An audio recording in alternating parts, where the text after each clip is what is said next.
Bem-aventurados os perseguidos por causa da justiça, porque deles é o reino dos céus. Bem-aventurados sois quando por minha causa vos injuriarem e vos perseguirem, e mentindo disserem todo mal contra vós. Regozijai-vos e exultai, porque é grande o vosso galardão nos céus, pois assim perseguiram os profetas que viveram antes de vós. Aleluia. Queridos, já tem aproximadamente um mês que Deus tem falado comigo a respeito do Sermão do Monte. Tem um mês que eu tenho estudado, tem um mês que eu tenho escutado ministrações, e essa ministração, inclusive, ela vai estar baseada numa ministração do... Como é que é? Ai, gente, agora eu esqueci o nome dele.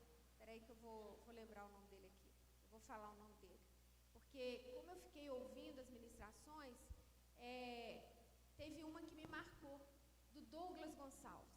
Então, está baseada na ministração dele e nesses estudos que eu fiz durante este tempo, aonde Deus está me falando, Ele não parou, Ele continua, e algo que está muito forte é que todos nós, quando nós chegamos no reino de Deus, quando nós aceitamos Jesus, algo que nós precisamos conhecer e entender é o Sermão do Monte. Porque quando as normas do nosso país, nós temos o código daqui, né, as nossas leis. Mas se você muda para um outro país, se você vai para algum país da Europa, ou para os Estados Unidos, ou África, qualquer um deles, vai ter o código deles lá e você tem que seguir o código deles. E nós saímos do império das trevas e entramos para o reino de Deus. E nós entramos de qualquer jeito. Mas nós precisamos entender que lá também existe um código. E o código é este Sermão da Montanha. Amém? Então, o Sermão do Monte, ele é o mais famoso sermão, queridos. Ele é o mais famoso sermão de todos os tempos. Só um pouquinho, deixa eu ver aqui. Peraí.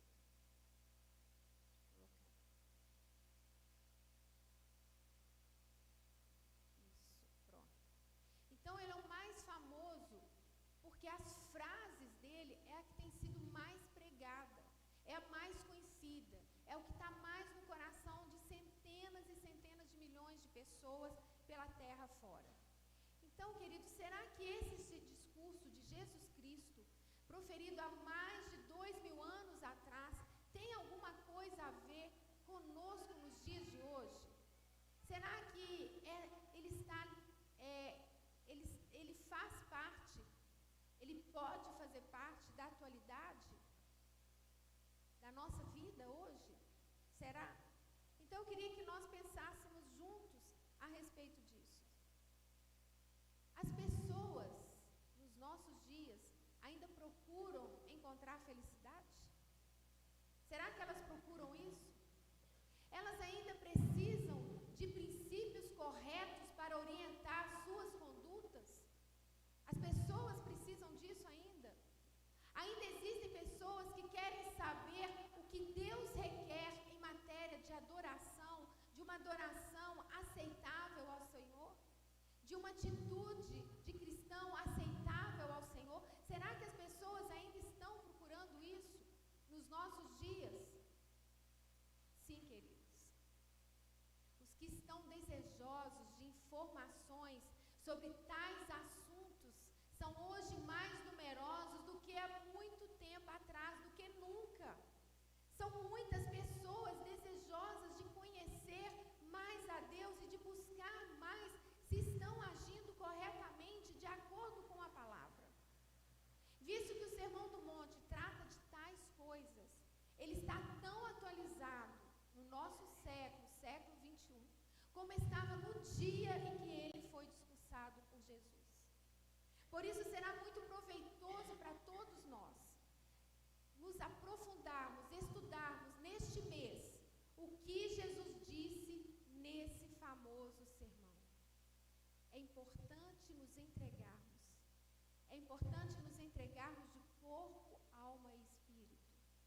a nossa mente, com a nossa razão. O Sermão do Monte, ele aconteceu, queridos, na Galileia, depois de Jesus ter separado os seus discípulos, logo depois. Isto foi mais ou menos na metade do seu ministério, daquele ministério de 3 anos de Jesus aqui na terra. Embora uma grande multidão, quando nós lemos aqui, uma grande multidão de povo, de toda a Palestina, quando nós lemos lá em Lucas, nós vemos falando sobre isso, uma grande multidão de toda a Palestina ouviu o sermão, estava ali. O registro, tanto de Mateus como de Lucas, nos chama a atenção para que Jesus falou principalmente para os seus discípulos. Jesus fala o Sermão do Monte para nós, que somos discípulos do Senhor. Amém? Alguns teólogos, queridos, eles dizem que Jesus, ele fez como Moisés. Moisés subiu ao monte e recebeu as tábuas da lei. Jesus então sobe ao monte, aleluia, e passa uma nova lei, uma nova constituição que inicia em Mateus 5 e vai até o 7. Então que em casa vocês possam ir lendo e degustando dessa palavra, se deleitando desta palavra, para que durante todo esse mês vocês possam ser cada vez mais forjados pelo Espírito de Deus. Então, queridos, quando nós lemos aqui na palavra, Jesus, vendo as multidões, ele subiu ao monte. E como se assentasse, Jesus subiu e se assentou. E logo depois aproximaram-se dele os discípulos. E ele passou a ensiná-los. E aqui, queridos, nós tiramos uma lição. A primeira lição de tudo isso que nós vamos ler aqui. Uma lição muito importante. Qual a diferença entre a multidão e os discípulos? É como se os discípulos de Jesus saíssem da multidão e se aproximassem dele. Queridos, vemos aqui que os discípulos são aqueles que estão próximos de Jesus. Repita essa palavra, próximos de Jesus. Discípulos são aqueles que estão próximos de Jesus. Por outro lado, vemos que cada um deles, tanto o povo, quanto a multidão, quanto os discípulos, eles têm expectativas em relação ao Senhor Jesus. E agora eu quero que a gente pense junto. Por que a multidão seguia Jesus? Vocês já pararam para pensar isso? Por que a multidão seguia Jesus? Porque eles viram, queridos, milagres. Porque eles viram uma palavra diferente. Imaginem aqui na nossa Pará de Minas, milagres acontecendo. Pessoas sendo curadas de todas as formas, uma atrás da outra, deixando cadeiras, deixando muletas, pessoas que não enxergavam, passando a enxergar. A multidão vai correr atrás. E foi isso que aconteceu ali. A multidão foi atrás dos milagres. A multidão, ela vai atrás daquilo que Jesus pode fazer por ela. A expectativa da multidão era: Jesus, o que o Senhor pode fazer para me curar? Jesus, o que o Senhor pode fazer em relação ao meu casamento que está uma bagunça? Jesus, o que o Senhor pode fazer para os meus filhos? O meu filho está no caminho das drogas, o meu filho não me obedece, ou minha filha não me obedece. Jesus, o que o Senhor pode fazer para me ajudar? A multidão vai atrás dos milagres, daquilo que Jesus pode dar. Jesus, eu estou com depressão, o que o Senhor pode fazer por mim? O que o Senhor pode fazer por mim? Agora, queridos, no meio da multidão, começa a sair os discípulos. E qual a expectativa do discípulo?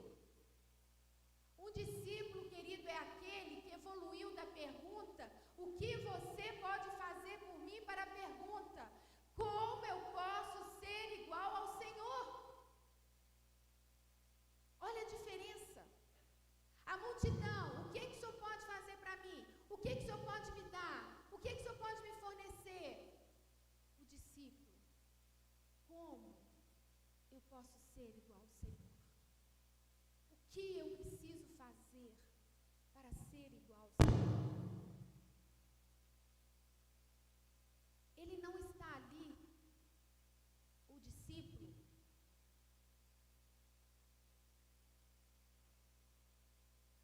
ele não está ali para usufruir do dom do mestre. Ele está ali porque ele quer ser igual ao mestre. Ele quer ter um dom igual ao mestre.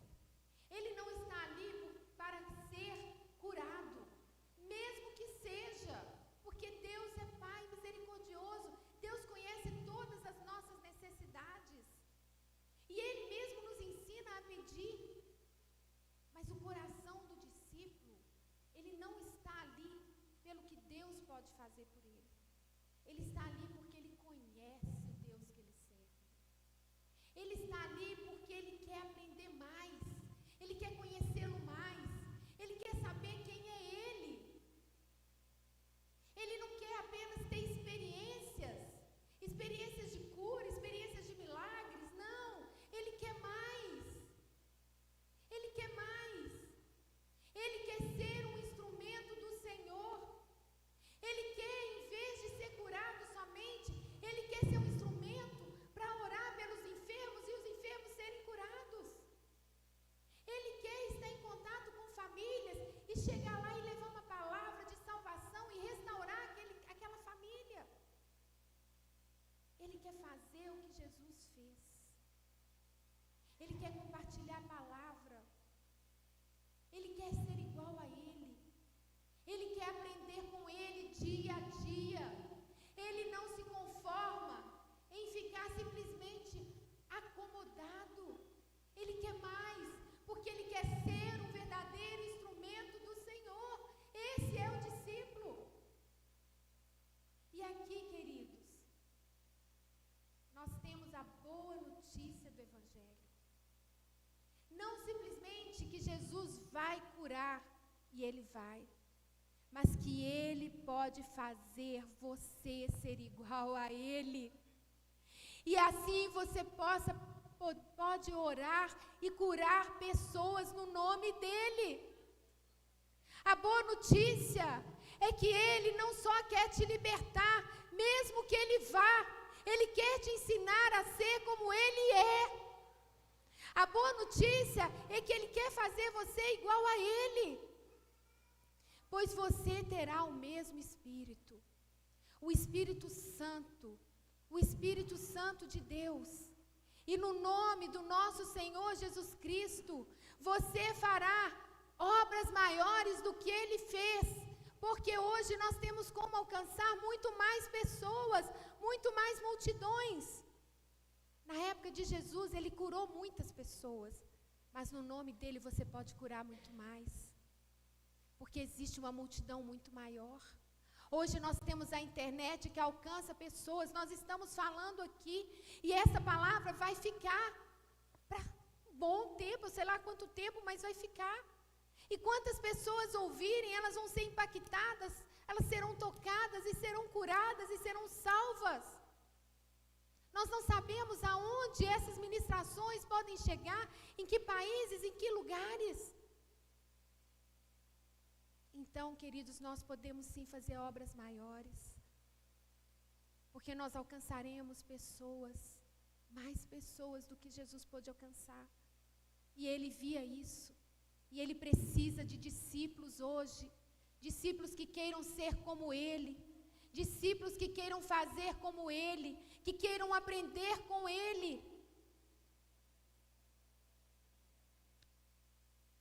E os discípulos que se chegaram a Ele entenderam isso. Jesus então começa a falar diretamente para os discípulos. E as bem-aventuranças, queridos, são 9 características descritas por Jesus. no Sermão do Monte, iniciando assim o código da conduta do cidadão do reino. Vamos repetir? Código de conduta do cidadão do reino. Se você não sabia que no reino de Deus existe um código de conduta, agora você está sabendo. Existe um código de conduta. E elas não são 9 características que você precisa se tornar. Eu não quero que vocês saiam daqui pensando assim: eu tenho que ser mais humilde, eu tenho que ser mais humilde, eu tenho que ser mais manso, eu tenho que ser mais manso, eu tenho que ser isso, eu tenho que ser aquilo. Não. Eu tenho que ser mais misericordioso. Não. As bem-aventuranças não é algo que você precisa se tornar. Jesus está dizendo que, como discípulos, você já é, porque você é filho de Deus. Você já é. Você já é manso. Quando vocês estão neles, quando nós estamos nele, nós somos mansos. Essa é a sua identidade, querido, em Cristo. Você é filho de Deus, criado à sua imagem e semelhança. Você só está vivendo uma vida distorcida, totalmente distorcida, devido ao pecado. Jesus está dizendo: você em mim, você é manso. Você em mim é misericordioso. Você em mim é um pacificador. Você em mim, você é generoso. Satanás, que desde lá de Gênesis, vem mentindo para o homem. Quantas vezes nós escutamos: você não é nada, você não vai conseguir ser ninguém. Isso é o diabo, queridos, porque você nasceu de novo. Você é filho do Deus Todo-Poderoso. Antes nós pertencíamos ao império das trevas, e hoje nós estamos no reino do Senhor. Você só precisa entender quem você é, renovando a sua mente, para começar a passar a manifestar quem verdadeiramente você é. É só isso que você precisa. Queridos, vocês lembram, eu não sei aqui, quem lembra do desenho Mowgli? Tem alguém aqui? Mowgli, da Disney? Algumas pessoas. Depois, parece que agora eles fizeram um filme do Mowgli. O Mowgli, a história do Mowgli é o seguinte: é um bebezinho que é criado por uma matilha de lobos. E ali, essa criança só tem contato com o lobo. Então ela anda de 4, ela faz os barulhos que eles fazem, ela age como os lobos. E aí ele passa a conhecer 2 amigos, um urso e uma pantera, e eles começam a ver que o Mowgli não tem nada a ver com eles, que o Mowgli não pode ficar porque ele está crescendo. E na selva, ele está na selva, é um lugar perigoso para ele. Então eles querem levá-lo para um local onde ali é uma comunidade onde tem os humanos que são semelhantes a ele. E eles levam o Mowgli para lá. E de repente o Mowgli está num lugar e vê uma menina chegando, cantando, pegando água. É claro que é uma ficção, né? Porque o Mowgli rapidamente já sai andando com ela e tal, essas coisas todas. Mas ali o Mowgli olhou para ela e viu: nossa, ela parece comigo. Ele começou, os olhos dele foram abertos e ele passou a enxergar quem ele era verdadeiramente. Ele não era lobo, ele era um homem, ele era um menino. Vocês conseguem entender? Nós não somos mais criaturas, nós somos filhos. Nós somos filhos do Deus Altíssimo. O Espírito Santo está em você. O Espírito de Deus que desceu sobre Jesus em forma de uma pomba, ele está em você a partir do momento que você aceitou Jesus como Senhor e Salvador da sua vida. A partir do momento que você confessou que Ele é o seu Senhor, o Espírito Santo de Deus, que era o Espírito que estava em Jesus, ele está em você. Amém?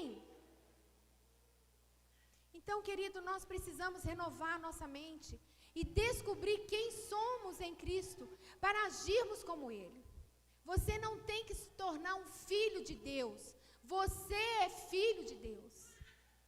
E a partir do momento que você aceitou Jesus, tudo mudou. E eu queria que você desse um grande aplauso a Jesus agora, um grande aplauso a Deus, porque Ele, o amor dEle nos resgatou, o amor dEle nos deu vida, o amor dEle mudou a nossa história. Nós deixamos de ser criatura para sermos filhos dEle.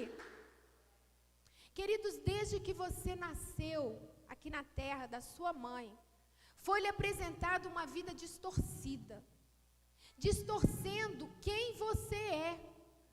Mas Jesus, Ele largou toda a sua grandeza, Ele largou todo o seu poder, toda a sua majestade, e veio para revelar a verdade a cada um de nós. Ele veio revelar quem nós somos nele. Não é algo que você tem que se tornar, é algo que você é. Amém? Aqueles que estão em Cristo são nova criatura, não tem que se tornar nada.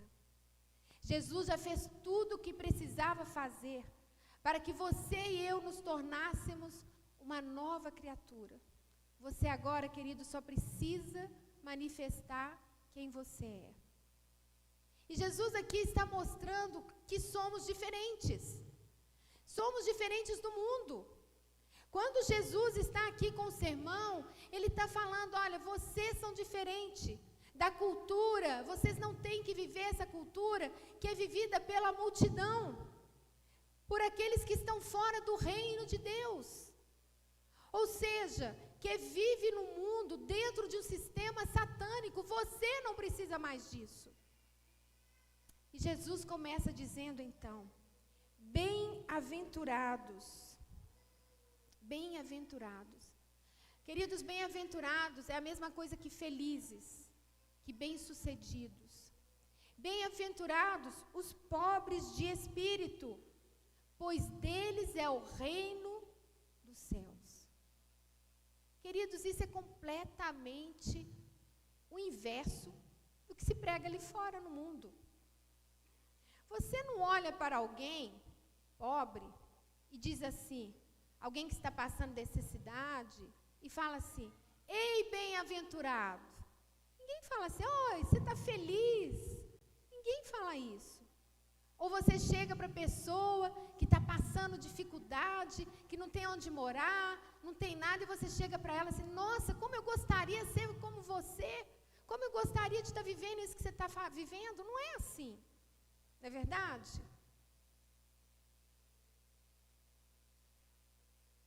É completamente o inverso. Agora, o que Jesus está falando? Vai muito além da pobreza física.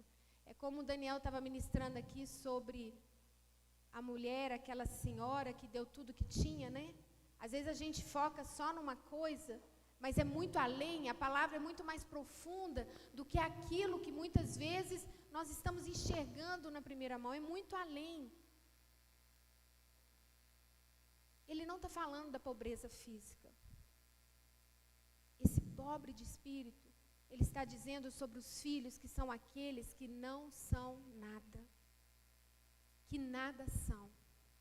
São aqueles que nada possuem, que nada valorizam a não ser Jesus Cristo, que nada valorizam a não ser a presença de Deus.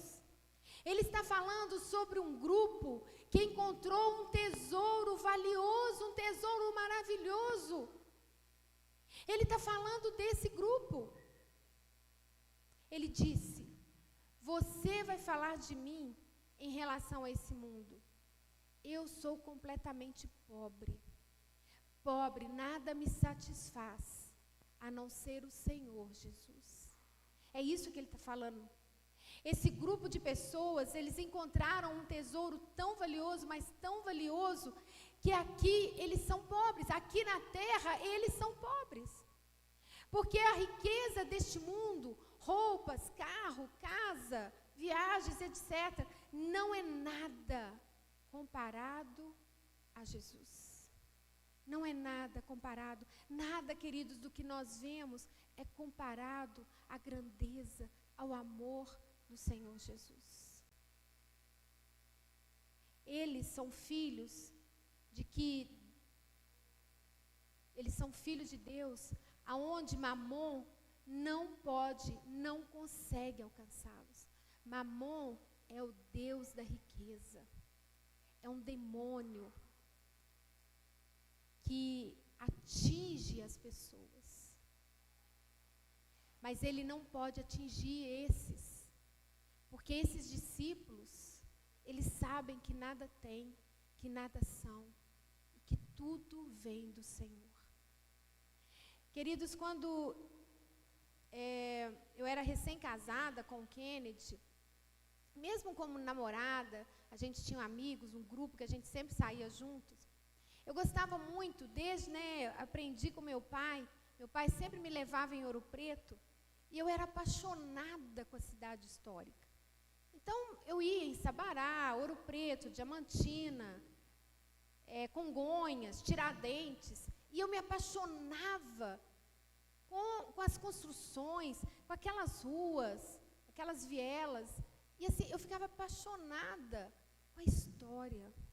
E eu me via muitas vezes, lá em Ouro Preto mesmo, assim, à noite, naquele friozinho, aquela neblina, eu fechava os olhos e começava a ver as pessoas andando ali naquela época, com aquelas roupas, via escravos, aquelas coisas todas, e aquilo me fascinava. Mas, alguns anos atrás, nós conseguimos fazer uma economia, planejamos, e Deus nos agraciou com uma viagem à Europa. E quando nós chegamos lá na Europa, eu fiquei fascinada com aquele país, com os países, com a Alemanha, os castelos. Queridos, que era Sabará perto da Alemanha? O que era a gente olhar para a Inglaterra, para Londres, e ver aqueles castelos, aquelas casas de não sei quantos mil anos atrás? Quando nós chegamos em Roma, gente, o Coliseu, como eu fui impactada pelo Coliseu, por lembrar que ali os cristãos foram mortos. Os gladiadores ali, nós estávamos naquele lugar, aquela história tinha muito mais anos, porque o nosso país é novo. Aqueles países são países velhos, mas aquela riqueza da história me impactou profundamente. O que aconteceu comigo? Sabará mudou? Tiradentes mudou? Ouro Preto mudou? Não. Continuaram os mesmos, mas os meus olhos foram abertos. Eu passei a enxergar algo diferente. E assim somos nós, os discípulos do Senhor. Eles olham para algo maior. Eles começam a ver algo maior. Eles começam a olhar para um Deus maior do que qualquer coisa que existe aqui. Qualquer coisa que existe aqui na terra é pequeno diante da grandeza do nosso Pai. O discípulo, ele já não fica com os olhos fixos aqui. Os olhos dele estão fixos no reino de Deus. A própria palavra do Senhor diz: buscai em primeiro lugar o reino de Deus e a sua justiça, e todas as demais coisas vos serão acrescentadas. O discípulo é aquele que não se prende às coisas. O discípulo é aquele que cuida daquilo que Deus deu.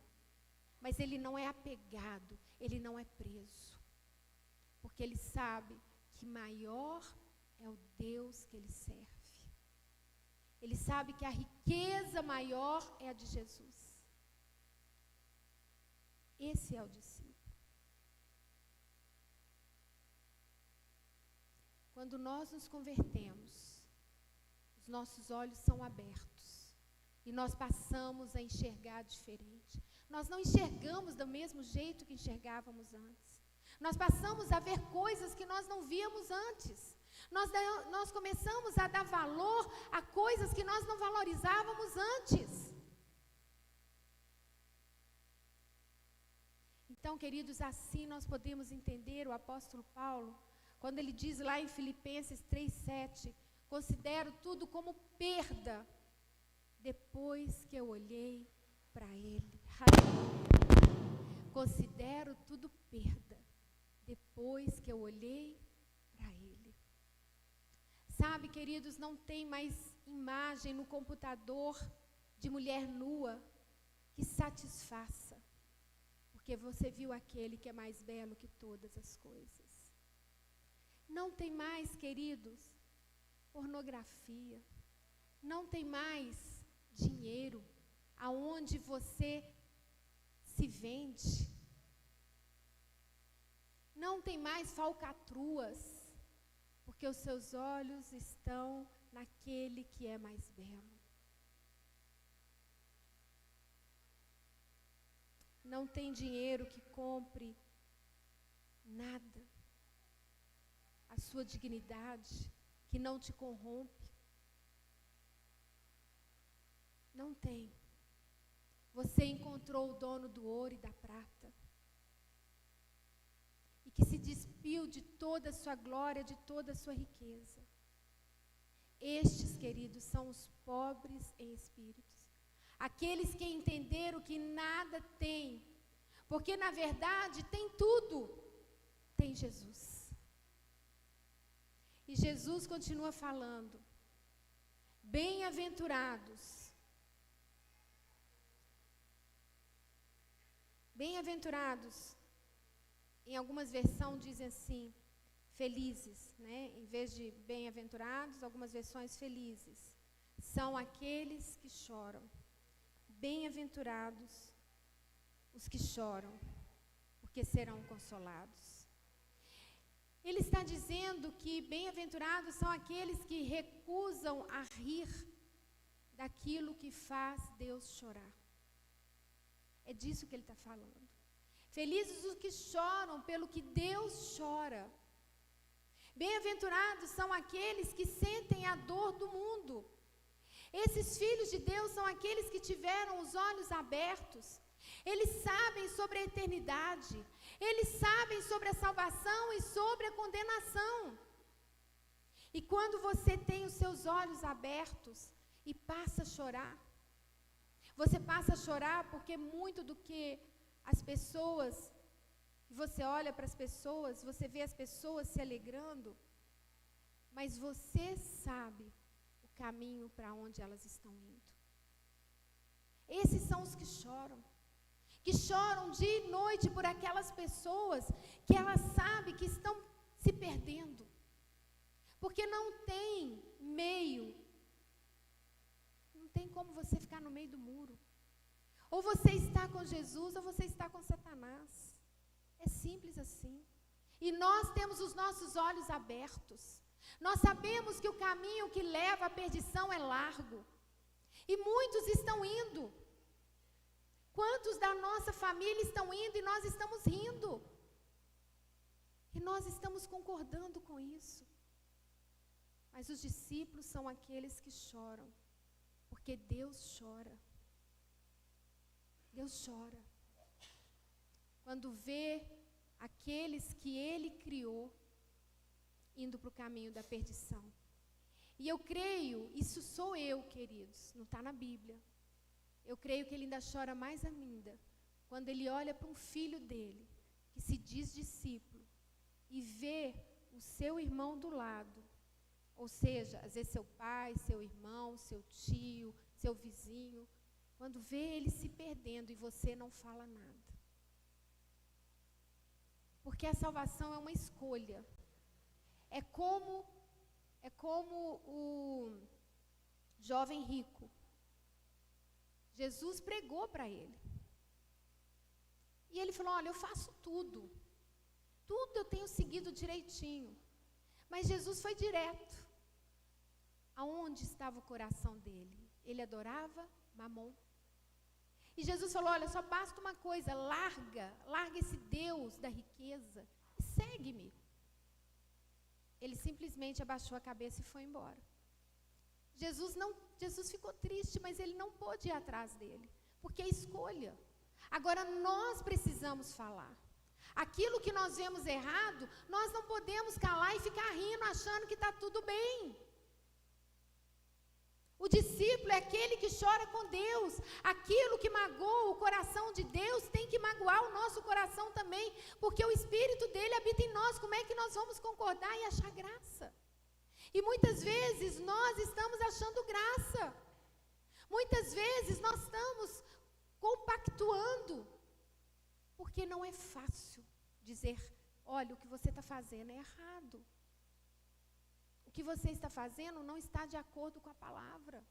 Se você diz que você acredita em Deus, como é que você está agindo assim, assim, assado? Então, queridos, nós precisamos chorar com Deus. Nós precisamos chorar por aquilo que não agrada.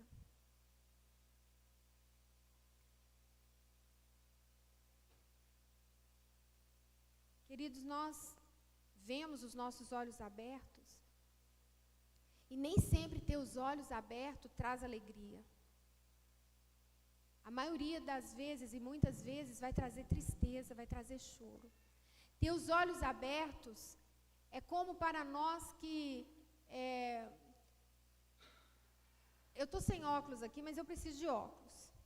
Então, eu vou falar como para nós. Por exemplo, eu estou vendo aqui os meus pais, a fisionomia deles direitinho. Ieda, Luzia, eu vejo direitinho. A segunda filha, eu vejo direitinho.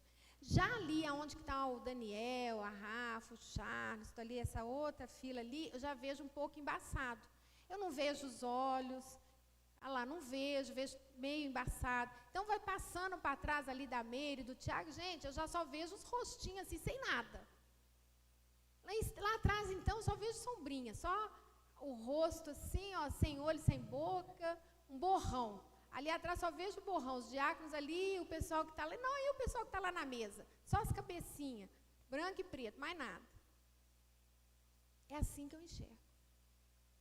Mas se eu pego o óculos, deixei ali, eu ia até trazer, mas se eu pego o óculos, eu vou enxergar com detalhes, porque eu tenho miopia, então eu não enxergo longe, eu enxergo perto.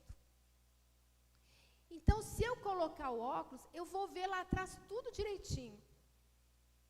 Por isso que muitas vezes, principalmente no culto da noite, quando eu faço apelo, o que eu faço? Eu pego o óculos e ponho o óculos. Porque já aconteceu do pessoal levantar a mão e eu não ver. Aí o pessoal do louvor, pastora, levantou a mão lá e eu nem vi. Então, queridos, quando nós estamos aqui, lendo a palavra de Deus, os nossos olhos são abertos. Nós passamos a enxergar aquilo que nós não víamos. Nós passamos a enxergar detalhes. Você passa a ver o caminho para onde os seus familiares, amigos, parentes estão indo. Um caminho de sofrimento eterno. Eles não sabem, queridos, eles são iludidos como nós éramos antes. Eles foram iludidos pela serpente e continuam iludidos. Mas você sabe para onde eles estão indo. E nós não podemos ficar só olhando. Eles estão cegos. Eles estão andando cegos, perdidos. E eles estão indo, queridos, é como se aqui, olha, fosse um abismo. Isso aqui é um abismo. Eu queria chamar aqui, vem cá 4 pessoas aqui, por favor, rapidinho, vem. Vem 4 pessoas aqui. Bem rápido, gente, não vão demorar não. Isso, levanta 4 aí. Mais 2, estou precisando de mais 2. Vem cá, gente, rapidinho. Vem para cá. Cadê? Mais 2 pessoas, vem cá. Isso, obrigada.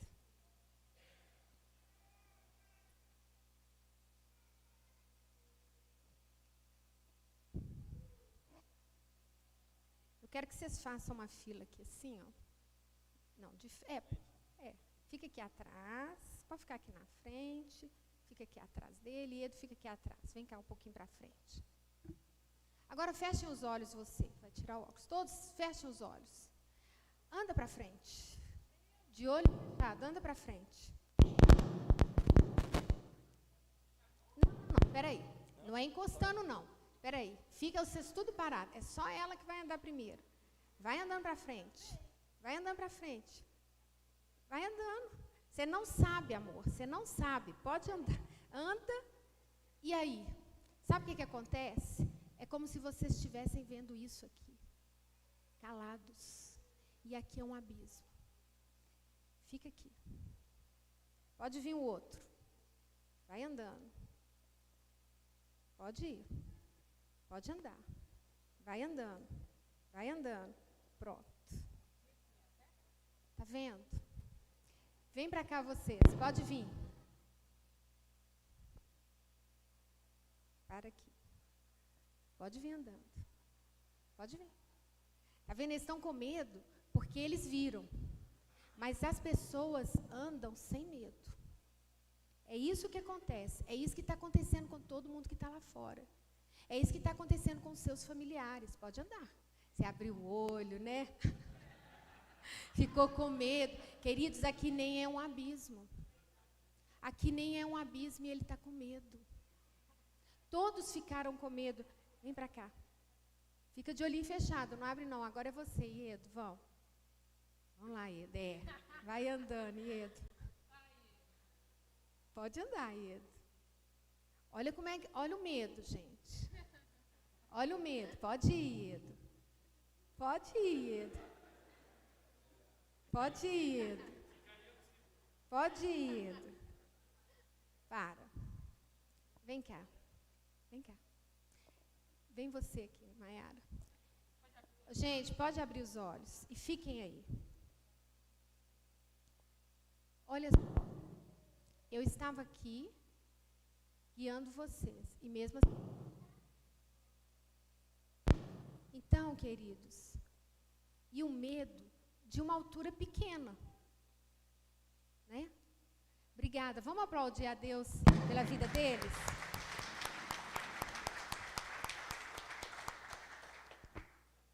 Agora vocês imaginem, os demais estão indo para um abismo eterno, aonde eles vão queimar e ser torturado eternamente.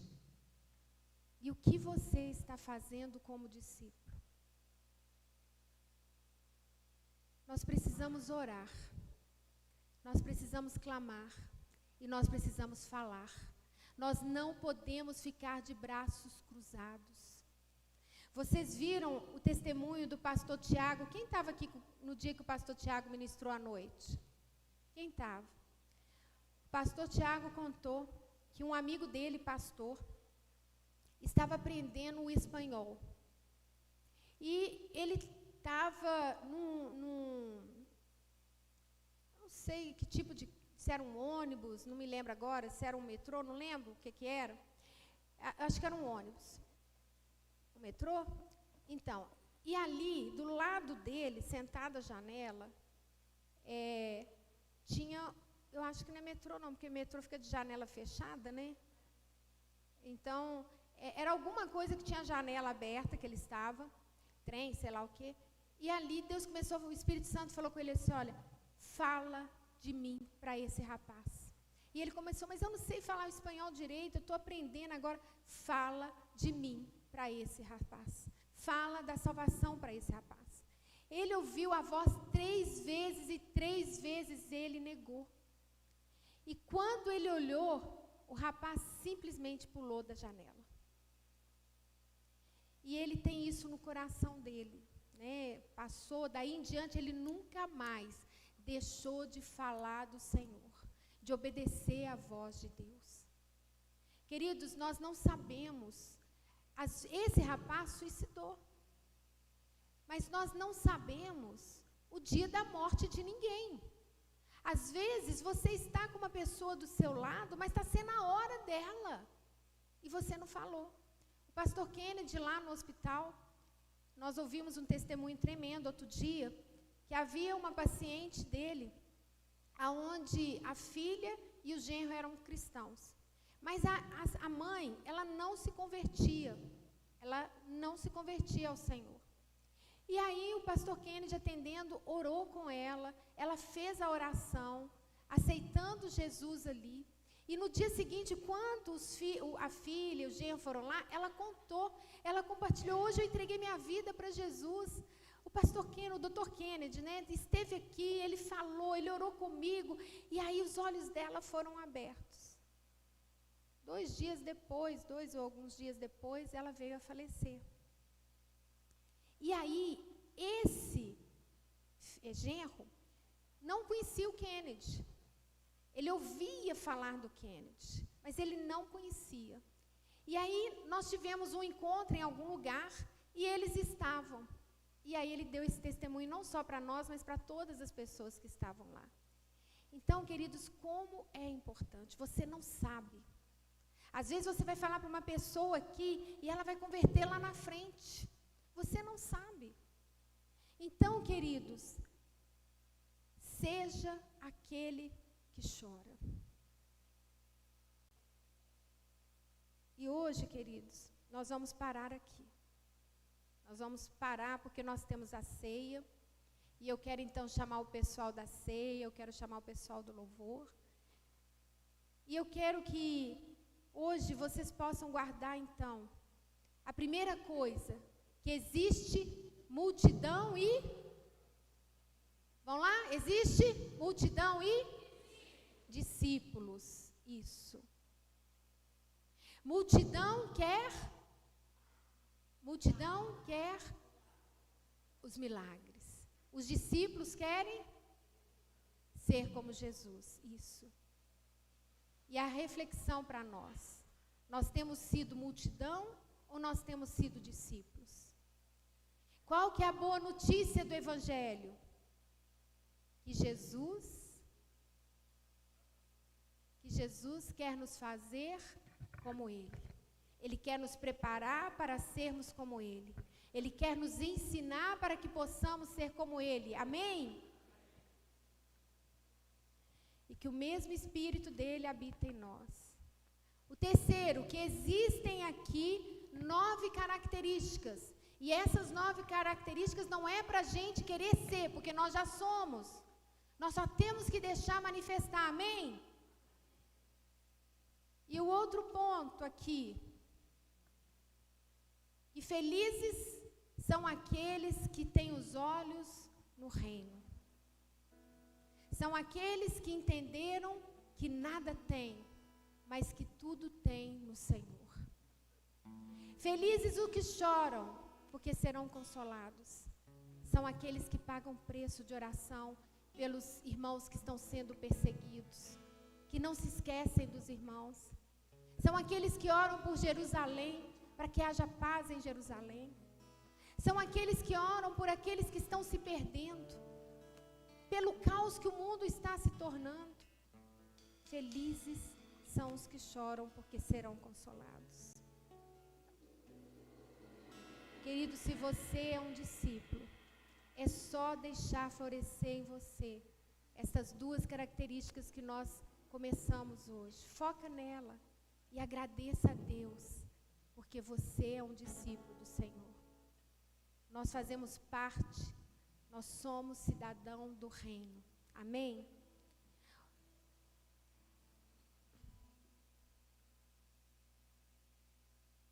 Você, que os seus olhos dê uma amplitude maior hoje e precisar de ajuda, você pode me procurar. Você pode procurar o seu líder de célula, você pode procurar qualquer um dos pastores, tá? E se vocês quiserem conversar comigo, liga para a Thelma, marca com ela um horário, que nós vamos ter um tempo para a gente orar, para a gente ler a palavra, para tirar essa dúvida, e nós vamos conversar sobre aquilo que Deus tem feito na sua vida, na nossa vida. Amém? Eu quero orar com vocês. Eu gostaria de pedir que vocês ficassem de pé para que nós pudéssemos orar.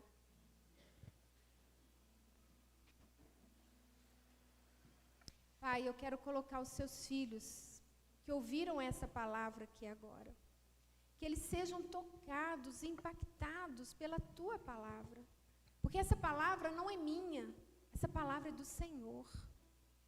Esta palavra é desejo do Senhor que nós possamos conhecê-la e praticá-la. Pai, nós somos seus discípulos e nós queremos ser como o Senhor é. Nós queremos fazer o que o Senhor fez. Por isso, Espírito Santo, ensina-nos, corrija-nos, orienta-nos, governe o nosso espírito, governe-nos. Nós te damos autoridade, Espírito Santo. Nós somos do Senhor. Amém. Nós vamos, enquanto o diácono serve, nós vamos louvar.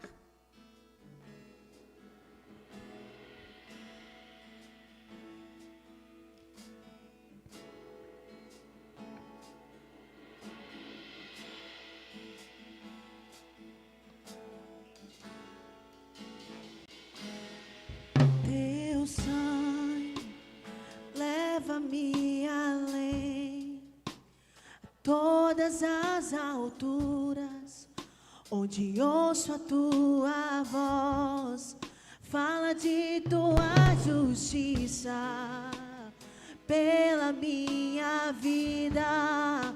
Jesus, este é o teu sangue.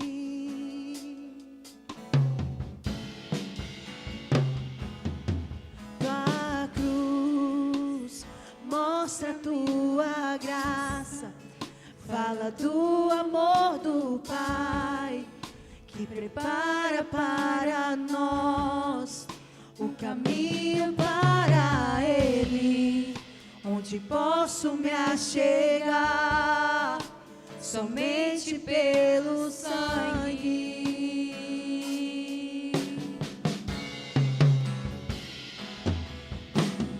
Que nos lava dos pecados, que nos traz restauração. Nada além do sangue, nada além do sangue de Jesus.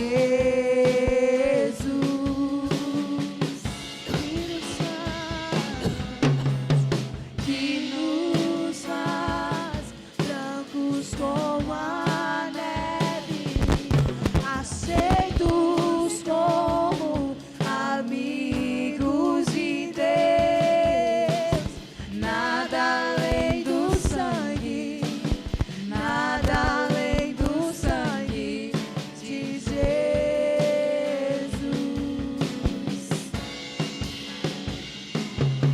Tua cruz mostra a tua graça, fala do amor do Pai, que prepara para nós o caminho para Ele, onde posso me achegar somente pelo sangue.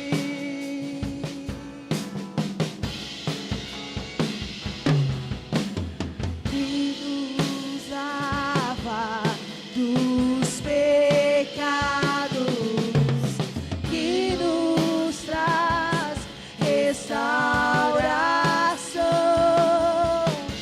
Nada além do sangue, nada além do sangue de Jesus.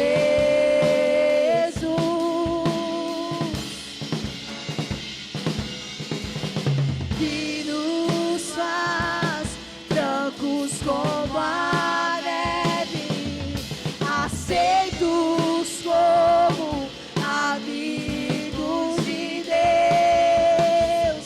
Nada além do sangue, nada além do sangue de Jesus.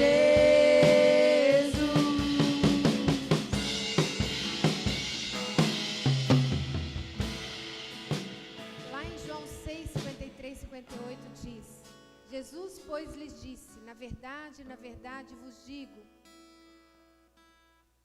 na verdade vos digo, que se não comerdes a carne do Filho do Homem e não beberdes o sangue, não tereis vida em vós mesmos. Quem come a minha carne e bebe o meu sangue tem a vida eterna, e eu o ressuscitarei no último dia. Porque a minha carne verdadeiramente é comida, e o meu sangue verdadeiramente é bebida. Quem come a minha carne e bebe o meu sangue permanece em mim e eu nele. Assim como o Pai que vive me enviou e eu vivo pelo Pai, assim quem de mim se alimenta também viverá por mim. Este é o pão que desceu do céu. Não é o caso de vossos pais, que comeram maná e morreram. Quem comer este pão viverá para sempre. E em 1 Coríntios 11 diz: portanto, qualquer que comer este pão ou beber o cálice do Senhor indignamente, será culpado do corpo e do sangue do Senhor. Examine-se, pois, o homem a si mesmo, e assim coma deste pão e beba deste cálice. Eu quis começar pelo 27, 28 de Coríntios, para que nós pudéssemos nos examinar, para que cada um se examine, porque como Paulo está nos orientando assim, se nós não nos examinarmos, nós estaremos comendo erradamente, participando da ceia erradamente. Então que neste momento você possa estar se avaliando, pedindo orientação do Espírito Santo, antes de cearmos juntos. Aí no 23 diz assim: porque eu recebi do Senhor o que também vos entreguei, que o Senhor Jesus, na noite em que foi traído, tomou o pão, e tendo dado graças, o partiu e disse: tomai, comei, isto é o meu corpo que é partido por vós, fazei isto em memória de mim. Semelhantemente, também depois de cear, tomou o cálice, dizendo: este cálice é o novo testamento no meu sangue, fazei isto todas as vezes que beberdes em memória de mim. Queridos, que juntos possamos comer do pão, lembrando do amor de Jesus por nós, lembrando da graça dele sobre as nossas vidas, e possamos tomar do suco. Comamos do pão.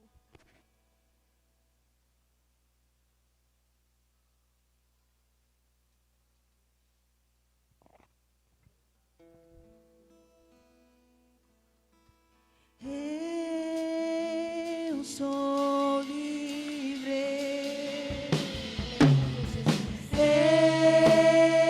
Eu sou livre. Nada além do sangue, nada além do sangue de Jesus. Eu sou livre.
Eu quero ser discípulo. Eu quero entregar a minha vida ao Senhor nesta manhã. Pedir perdão pelos meus pecados. E que a partir de hoje, o Senhor possa me guiar e me orientar neste novo caminho. Eu reconheço que Jesus Cristo morreu na cruz, no meu lugar, para me trazer libertação. Eu creio que Ele ressuscitou e vivo está. E é em nome de Jesus que eu faço essa oração. Continue de olhos fechados. Tem alguém aqui que fez essa oração pela primeira vez? Tem alguém aqui que quer entregar a sua vida ao Senhor Jesus? Se tiver onde você estiver, levanta a sua mão, que eu quero orar com você. Tem alguém? Amém. Você que está em casa, se você fez essa oração pela primeira vez, você vai procurar uma igreja próxima da sua casa, onde a palavra é pregada, ou vai fazer contato conosco, para que a gente possa entrar em contato com você, ou você é convidado também a estar participando aqui conosco. Vem participar e nos procure, em nome de Jesus. Queridos, que vocês possam ir para casa, no nome do Pai, do Filho e do Espírito Santo, que a graça do Senhor e o amor do Pai estejam presentes na vida de vocês e nos familiares. E que vocês tenham uma semana repleta de alegria na presença dEle, em nome de Jesus. Vão em paz, que Deus os abençoe. Dá um abraço no seu irmão, bem forte, e diz para ele assim: que bom que você está aqui.